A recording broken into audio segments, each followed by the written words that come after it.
Well, I can tell you the why first, because when I was a kid, my brother had a wire recorder, and he wanted to be a disc jockey. So he would sit in his bedroom, and he would read commercials and play songs and act like he was on the radio.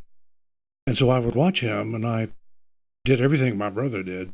So he went off to the Air Force, leaving me behind with the wire recorder, which I began to play with. And I would also visit radio stations in Lubbock, Texas, where I'm from. And they each had showcase studios, so you would go and you could just stand there as long as they would allow you and watch the disc jockeys work. Occasionally they would come out and give me records, probably trying to get rid of me, really. But that's what I decided I wanted to do when I grew up. And instead of waiting until I grew up, I started at 15. And a little town about 60 miles southwest of Lubbock, near Hobbs, New Mexico, on the Texas side of Denver City, Texas.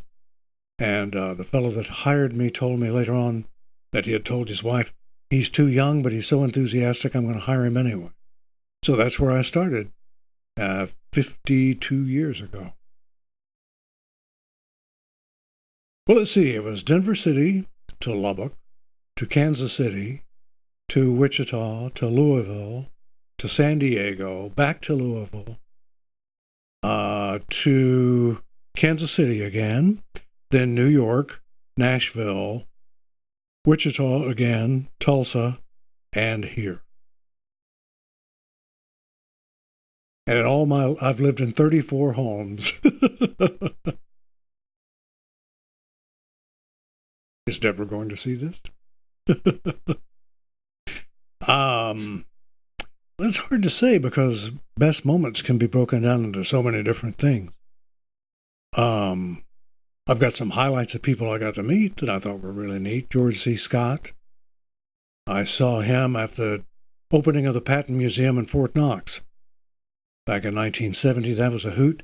Then going to the premiere of Every Which Way But Loose and meeting Clint Eastwood and having a great time there with a bunch of radio people. The 9 to 5 premiere with Dolly Parton. Those were all pretty significant highlights. But boy, to really come up with the best moment, that's darned hard. I don't know what it took them so long to get me in there. There were lots of younger guys than me that got in before me, but I'm glad to be in it. It's a real honor. In Louisville, Kentucky, in the 70s, a bunch of us disc jockeys were always high on something. And at that time, the Statler brothers had created these alter egos called Lester Roadhog Moran and the Cadillac Cowboys. And this was a comedy routine based on old Saturday morning radio shows. And the head of the band, which was portrayed by Harold Reed of the Statler brothers, was Lester Roadhog Moran, and he talked like this. So one night, one of the DJs, I better not name names, one of the DJs' girlfriend was a telephone operator. We had those back then. You may recall telephone operators. And because she was his girlfriend, she would get him numbers that normally wouldn't be available to the public. So one night, we're all high as kites, and late in the evening, we start calling all-night trucking shows and telling them that it's the Statler brothers calling and it's Lester Roadhog Moran and all this. And 3 of them put us on the air and interviewed this fellow doing his impersonation, which was dead on, of Lester Roadhog Moran. Now, Bill Mack was the host of the All-Night Trucker Show on WBAP in Fort Worth, and we couldn't fool him. He knew something was up. He knew that wasn't Harold talking. So the guy who was doing it, almost gave his name, the guy who was doing the Lester Roadhog Moran voice dropped into his Harold Reed voice and even fooled Bill. But he still didn't take a chance to put us on the air. But that was probably the most fun. I used to have that tape too, and it got lost somewhere, but that was great, jolly fun. Oh. My favorite one was in 1963 at KLLL in Lubbock, the first country station I worked at. and I was 17 years old, and it was in my hometown, and we had an anniversary party. The station would celebrate its anniversary as a country station every summer. So in 1963, we had Sonny James there as the performer. This was music in a park, and we broadcast there all day, and people could come out for a free show. And we all were signing autographs, and I think the best autograph I ever signed was to my mother. My mother asked me for my autograph, which I gladly signed, and I still have. She passed away, and it was in her memorabilia, and I have it now. Well, Dolly is probably the closest to that, because I've met her on more than one occasion, and she was always the same person that you see on a Johnny Carson show, or you see in any kind of performance. She's the same in person, which is very nice, very warm, very funny. She's got a great memory. I'll tell you what, we're on that subject, though. I can tell you two or three little anecdotes. Sonny James, I met in 1963. I mentioned him earlier at the anniversary party, and stayed in touch with him for decades afterwards until he unfortunately had some vocal work done and lost his voice.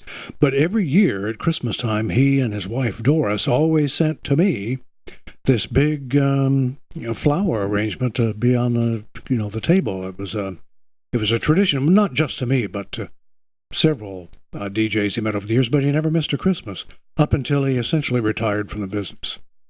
Connie Smith, whom I first met in 1967, she performed at a Fairyland Park, which is an amusement park in Kansas City, for the radio station. Then in around 1999, I went to an Alan Jackson gold record celebration party. Connie Smith was there, and I went over and introduced myself, and she remembered me from that show in Kansas City in 1967, and even remembered some things I'd forgotten, like we had a Connie Smith lookalike contest. She recalled that. So sometimes I'm amazed by some of these artists' recollections and memories. Some of those experiences. It's kind of funny on the reverse side of seeing someone and thinking they're never going to make it, and then they end up being huge. Shania Twain is a good example of that. I used to have a company that did research on music before it was released, and we did very, very well. And we did well with the Shania Twain as well. But when I first got the results and looked at them, I thought, oh, man, she's not going to make it. But she ended up doing great. But those artists that,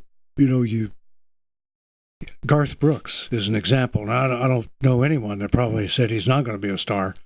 But when I saw him perform in person, it was just one of those magic, charismatic performances where you just say, this guy's going to be huge. He's got to be. But then on the other hand, Neil McCoy used to perform like that too, and he was never as big as Garth. So it's more than just that, but just incredible performances. But there's probably been more that I heard that I thought were going to be really big, and they just never really made it. A lot of them find their way to the trash can, and it's not so much, we can't keep them all, although sometimes if you've seen Spencer's office, he seems to keep practically every CD that comes in. But that Loretta Lynn story in Coal Miner's Daughter, where she goes into a radio station and presents her record at that time, of course, and they play it and she becomes a big star, that was based on true life experience. And as a little side story to that, the fellow who portrayed the DJ in that movie, his name is Royce Clark. Royce was from Lubbock, and when I was working at KLLL, he came in one day with a very pretty woman, and it was a Sunday afternoon that I was on. He dropped by the station to visit, and while I'm talking to him on the air, I make reference to his lovely wife who's there with him, and that was not his lovely wife. That was his girlfriend. His wife was at home listening. Royce Clark story number one. Number two is Royce Clark wrote the B-side of Harper Valley PTA, which Jeannie C. Riley had a hit with in 1968 that sold 8 million copies, which means Royce made the royalties too for a song no one ever heard. because he had the B-side of an 8 million selling song. Baseball, Major League Baseball, New York Yankees. Have been for years. When I was a kid, I loved the Yankees because my brother did. And when I lived in Kansas City, I became a Royals fan. And when I worked in New York, I was a Mets fan, but I never dropped my Yankee allegiance. But once I didn't live where there was a team that I had to support, well, I went right back to the Yankees. Well, I check in with the MLB Network, and sometimes I'll watch that in the afternoon. I also work on a music collection because as I've gotten older, I'm remembering songs that I really liked, and so many of them are available on YouTube that I've gathered those in. I probably have, 20,000 titles on my computer at home.